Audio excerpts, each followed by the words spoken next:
जय हिंद दोस्तों, त्यागी trading tips में आपका स्वागत है। दोस्तों, इस वीडियो के अंदर हम बात करने वाले हैं 3 शेयर के बारे में जो लगातार नीचे की तरफ गिर रहे हैं।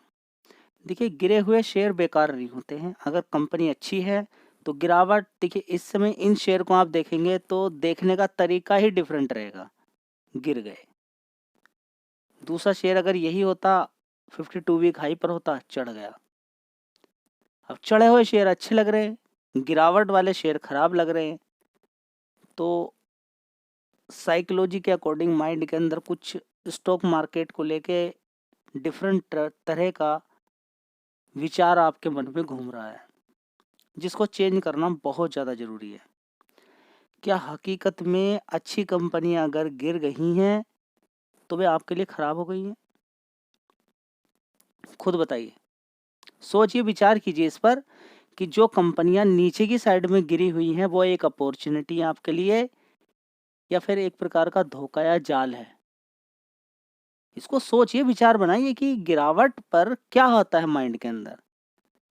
गिरावट पर माइंड के अंदर क्या क्या चीजें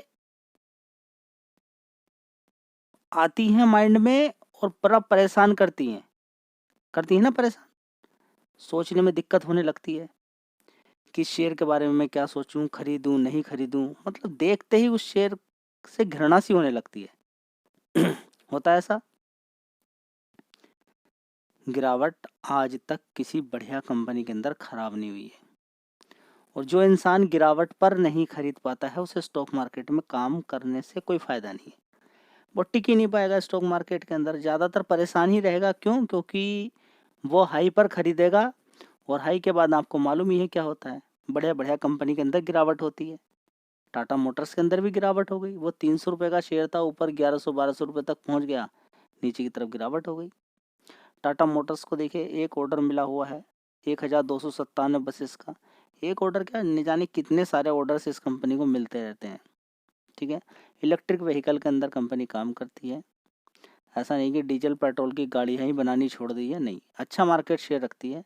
धीरे धीरे मार्केट लूज भी हो रहा है, उसके पीछे का कारण है बड़ा कंपटीशन। ठीक है, तो कंपटीशन तो रहेगा, यहाँ पर कंपटीशन खत्म होने वाला नहीं है। ठीक है, लेकिन इसका मतलब ये नहीं कि टेस्ला बिल्कुल यहाँ पर आ गई है या फिर बड़ी दिक्कत यहाँ पर होने वाली है। देखिए, टेस्ला भी आएगी, ठीक है, सारी कंपनियाँ चलती हैं अलग अलग। वहाँ से यहाँ पर लेकर आना, कितना प्राइस रहेगा। टाटा की हर तरह की गाड़ियाँ अवेलेबल हैं, सस्ती से सस्ती, महंगी से महंगी। तो जैसी जिसको चाहिए वैसी मिल जाएगी। ठीक है, तो अगर आपके माइंड में ये विचार रहा है कि हाँ टेस्ला आने वाली है, ऐसा वो होने वाला है या वैसा होने का, सब कुछ खत्म हो जाएगा, नहीं, ये पॉसिबल एकदम नहीं है। ठीक है, तो टाटा मोटर्स की बात करें तो इलेक्ट्रिक व्हीकल के लिए जानी जाती है। अभी हाल फिलहाल में गिरावट देखने को आपको मिल रही है। अनुमान ये लगाया जा रहा है कि अभी आने वाले क्वार्टर्स थोड़े से खराब रह सकते हैं, लेकिन ऐसे ही अनुमान लगाया गया था इन्फोसिस के अंदर, लेकिन हुआ इसका उल्टा। शेयर को गिरा दिया गया और उसके बाद उसके अंदर ज़बरदस्त तेज़ी देखने को मिल गई। बस इस चीज़ को रट लीजिए कि इन्फोसिस के अंदर किस तरीके से तेज़ी बनी, या फिर जो आईटी वाली सेक्टर वाली कंपनियां हैं उनके अंदर किस तरीके से तेज़ी बन गई। ठीक है, तो इसी तरीके से बढ़िया बढ़िया कंपनियों को नीचे गिराया जाता है और उसके बाद उनसे पैसा बनाया जाता है। स्टॉक मार्केट के अंदर वही आपको ढूंढना है कि कौन सी ऐसी कंपनियां हैं जिनके अंदर आप लॉन्ग टर्म एसआईपी कर सकें, जिनके अंदर लॉन्ग टर्म एसआईपी कर सकें। चलिए दिखाता हूँ। देख लीजिए यहाँ पर टाटा मोटर्स का मार्केट कैप कितना है, 2.78 लाख करोड़ का मार्केट कैप है। ऐसी ही कंपनियां आने वाले टाइम में कुछ समय के बाद पैसा डबल कर देती हैं। लगभग 1200 रुपये तक ये पहुँच गया था। लो भी देखेंगे 696 रुपये। ठीक है, अच्छा पैसा यहाँ पर लोगों का बना के दिया है शेयर ने। नीचे की साइड में देखिए 771 रुपये से बढ़िया पैसा यहाँ पर एक महीने के अंदर बनाया था। अभी जो गिरावट हुई थी उसके बाद फिर दोबारा से गिरावट हो गई है। गिरावट खराब नहीं होती है, आने वाले टाइम में जो हाई बनाए टूट भी सकता है। मार्केट कैप ऐसा नहीं कि इसका 10 लाख या 20 लाख करोड़ का मार्केट कैप है। ठीक है, तो बढ़िया कंपनी है, चाहो तो इस शेयर पर भी आप फोकस कर सकते हो, लेकिन याद रखिएगा लॉन्ग टर्म एसआईपी, थोड़ा थोड़ा एसआईपी मतलब कि थोड़ा थोड़ा खरीद के इकट्ठा करना है और समय देना है। और पहले से ही फिक्स कीजिए कि इस कंपनी में कितना पैसा लगाना है। दोस्तों, अगर बात करते हैं टाटा मोटर्स की तो देखिए 1,05,000 करोड़ का इस कंपनी का रेवेन्यू था। उसके बाद 1,10,000 करोड़, 1,19,000 करोड़, उसके बाद 1,08,000 करोड़, उसके बाद 1,01,000 करोड़। ठीक है, तो रेवेन्यू के अंदर थोड़ी सी थोड़ा सा घटा है, लेकिन इसका मतलब ये नहीं कि सब कुछ खत्म हो गया।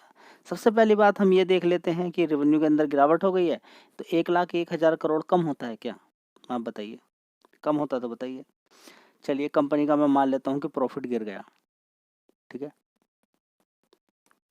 प्रॉफिट गिर गया, 5,600 करोड़ था क्वार्टरली, 3,450 करोड़ हो गया। तो 3,450 करोड़ भी क्या प्रॉफिट कम होता है क्या क्वार्टरली? आप मुझे कैलकुलेट करके बताइए कि 3,450 करोड़ 90 दिन में कंपनी ने बनाया है, तो एक दिन की कितनी कमाई होगी? एक दिन की कितनी कमाई होगी? बता सकते हैं आप? कैलकुलेशन 90 से भाग करके देख लीजिएगा, बताइए। चलिए मैं आपको भाग दे के दिखाता हूँ। तो दोस्तों हम यहाँ पर लिखेंगे 3,450 भाग करेंगे 90 से, तो यहाँ पर देखने को मिला कि 38 करोड़ पर डे कमाती है कंपनी। कब? जब यहाँ पे 3,450 है, ठीक है। जो पहले था 6,000 करोड़ का जो फायदा हुआ है, उसके अकॉर्डिंग अगर 90 से भाग की जाए तो 66 करोड़ का एक दिन के अंदर फायदा हो रहा है। तो एक कम पैसा नहीं है। आपको लगता होगा 34 करोड़ 35 करोड़ कम होता है क्या एक दिन के अंदर कमाना? तो दोस्तों जो अमाउंट देखने को मिला है 3,450 करोड़ का, ये सारे खर्चे निकालने के बाद, उसके पहले 5,600 करोड़, उसके पहले 17,000 करोड़ का था, उससे पहले 7,000 करोड़, उससे पहले 3,800 करोड़। इसकी भी हालत पहले इतनी खराब थी टाटा मोटर्स की कि हर क्वार्टर में नुकसान दिखा रही थी, ठीक है। उसके बाद देखिए धीरे धीरे करके कंपनी ने, जैसे ही जो बड़ी बड़ी कंपनी है, इसकी सब्सिडरीज कंपनी है, उन्होंने जैसे ही प्रॉफिट दिखाना शुरू किया, उसके बाद देख सकते हैं यहाँ पर अच्छा खासा प्रॉफिट देखने को मिल रहा है, ठीक है। तो यहाँ पर थोड़ी सी कमी जो देखने को मिल रही है नेट प्रॉफिट के अंदर, लोग थोड़ा सा दूर इसलिए होते नजर आ रहे हैं, लेकिन ये तो कमी कभी भी पूरी हो सकती है। तो यानी कि आने वाले टाइम में कंपनी के अंदर उतना पोटेंशियल है कि आने वाले टाइम में ये सब कुछ रिकवर कर जाएगी। लेकिन 3,400 करोड़ कम नहीं होता, लेकिन बड़ी कंपनी के अंदर ये सारी चीज़ें लोग देखते हैं, जिसकी वजह से परेशान हो जाते हैं, ठीक है। तो ओवरऑल मिला के देखें तो कोई दिक्कत, कोई परेशानी मुझे कंपनी के अंदर नहीं लग रही है। फिलहाल ये छोटी मोटी दिक्कतें सब ठीक हो जाती हैं। फिलहाल अगर यहाँ पर देखें तो देखिए 46% की हिस्सेदारी होती थी प्रोमोटर्स की, बेच दी इन्होंने, अब रह गई है 42.58% की, ठीक है। तो यहाँ पर देखिए इन्होंने बेच दिया, एफ आईज ने यहाँ पर तुरंत खरीद भी लिया है, ठीक है। तो एफ आईज ने खरीदा, समझिए आप कि कुछ ना कुछ तो वैल्यू यहाँ पर ये शेयर रखता है। इसी तरह से डी भी देखिए खरीदारी कर रहे हैं लगातार यहाँ पर, ठीक है। तो ओवरऑल मिला के देखें तो कंपनी के अंदर पोटेंशियल है, चाहो तो इस शेयर पर भी यहाँ फोकस कर सकते हो। तो अगला शेयर है टाटा स्टील। बात करें तो अच्छी खासी गिरावट यहाँ पर हो गई है। एक शेयर के बदले में 10 शेयर कंपनी ने दिया था, उसके बाद 95 रुपये के आसपास पहुंच जाती है। 95 रुपये से बड़े शानदार तरीके से 52 वीक हाई देख लीजिए, 184 रुपये मार दिया। ज़्यादातर लोगों ने अच्छा पैसा कमा लिया। हाँ, मल्टी बैगर रिटर्न नहीं बने हैं अभी इस कंपनी से, अच्छा पैसा तो बना के दिया है, लेकिन जितना आप सोच रहे हैं उतना पैसा नहीं बना है। उसके पीछे का मार्केट कैप भी देखिए, 1,80,000 करोड़ का मार्केट कैप है कंपनी का, 1.80 लाख करोड़ का, ठीक है। तो ऐसा नहीं कि बिल्कुल छोटी सी कंपनी है कि एकदम मल्टी बैगर रिटर्न कल ही देने वाली है। हाँ, लेकिन बीच बीच में शेयर गिरेगा बढ़ेगा, लेकिन एक जिन लोगों को पहले अपॉर्चुनिटी नहीं मिली थी, एक अपॉर्चुनिटी के तहत ही यहाँ पर आप देख सकते हैं कि एक मौका मिला। साथ ही 139 रुपये तक शेयर जाके ऊपर की साइड में अच्छा पैसा भी 8% बना के दिया।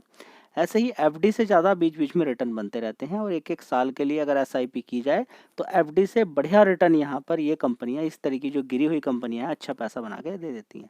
लेकिन एसआईपी जारी रहनी चाहिए, ज़्यादातर गिरावट पर ही खरीदें और गिरावट पे ही अच्छी खासी एसआईपी करें, ठीक है।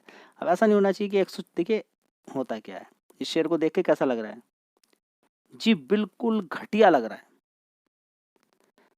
देखिए अगर आपने खरीदा है ऊपर तब तो घटिया लगना चाहिए अगर आपने नहीं खरीदा है तो शायद ही आपको घटिया नहीं लगना चाहिए जी। ऐसा क्यों? इसलिए मैं ऐसा बोल रहा हूँ क्योंकि इसके अंदर इतना पोटेंशियल है, ये नीचे गिर भी जाए ना 70-75 रुपये, तब भी इसके अंदर इतना पोटेंशियल है कि आने वाले टाइम में 144 रुपये मार देगा। कंपनी के अंदर की जान की बात बता रहा हूँ, ठीक है। नीचे की साइड में गिरने दीजिए, यहाँ से 150 पे आपने खरीदा या 160 पे खरीदा, नीचे जाने दीजिए। नीचे से गिर के 140 या 150 पे जहाँ से भी खरीदा है वहीं पर आ जाए, आप थोड़ा थोड़ा खरीदते रहें, पैसा आपका बन जाएगा। ये तरीका बता रहा हूँ मार्केट में काम करने का, कोई नहीं बताएगा, बढ़िया मजबूत कंपनी है, इस तरीके से काम करके भी पैसा बना के दे जाएगी कंपनी है। चलिए। तो अगली कंपनी अशोक लीलैंड। देखिए इसका मार्केट कैप बहुत छोटा है, 65,000 करोड़ का मार्केट कैप है और पिछले 5 साल से कोई खास प्रदर्शन इस कंपनी ने नहीं किया है। ठीक है, काफ़ी दिन से रुकी हुई कंपनी थी, बिल्कुल धीरे धीरे देखिए पहले भी 86-86 रुपीज़ का भाव था, धीरे धीरे करके अब यहाँ पर भागता हुआ नजर आ रहा है शेयर। देखते हैं कि आने वाले टाइम में कितना पैसा ये बना के दे सकता है। ठीक है, अच्छी खासी गिरावट हुई थी यहाँ पर। ठीक है, बड़ी गिरावट हुई कोरोना वायरस के टाइम पे, फिर धीरे धीरे धीरे धीरे ऊपर की तरफ जा रहा है। ठीक है, हाई की बात करें तो कितना हाई बनाया इसने, 264 रुपये का। वहाँ से अच्छी खासी गिरावट भी यहाँ पर देखने को मिल रही है। लॉन्ग टर्म के लिए बढ़िया शेयर है, एसआईपी करने के लिए बढ़िया शेयर है। यहाँ से गिर के यहीं पर आ जाए 223 रुपये तक, तब भी आपका पैसा बन जाएगा। एसआईपी करने के लिए कोई तैयार नहीं है, नहीं तो मार्केट में पैसे की कोई कमी नहीं है, पैसा खूब दे रहा है। बढ़िया बढ़िया कंपनियां हैं, ये सारी कंपनियां बढ़िया ही हैं जो तीनों मैंने कंपनी आपको बताई है। लेकिन आप में से एसआईपी करने को कोई तैयार नहीं है। अगर आप एसआईपी कर लें, थोड़ा थोड़ा खरीद के इकट्ठा कर लें, तो बड़ा पैसा यहाँ पर बन सकता है। ये भी इलेक्ट्रिक व्हीकल के अंदर काम करती है कंपनी। ट्रक के अंदर की बात करें, ट्रक बनाती है। विदेशों के अंदर भी, दुबई के अंदर भी कंपनी की अगर बात करें तो इलेक्ट्रिक बस बनाकर वहाँ पर भी दे रही है। तो ये भी कंपनी लगातार इलेक्ट्रिक व्हीकल के अंदर कंपनी काम करती जा रही है, अपना कारोबार बढ़ा रही है, जिसकी वजह से इस पर भी आप फोकस कर सकते हैं।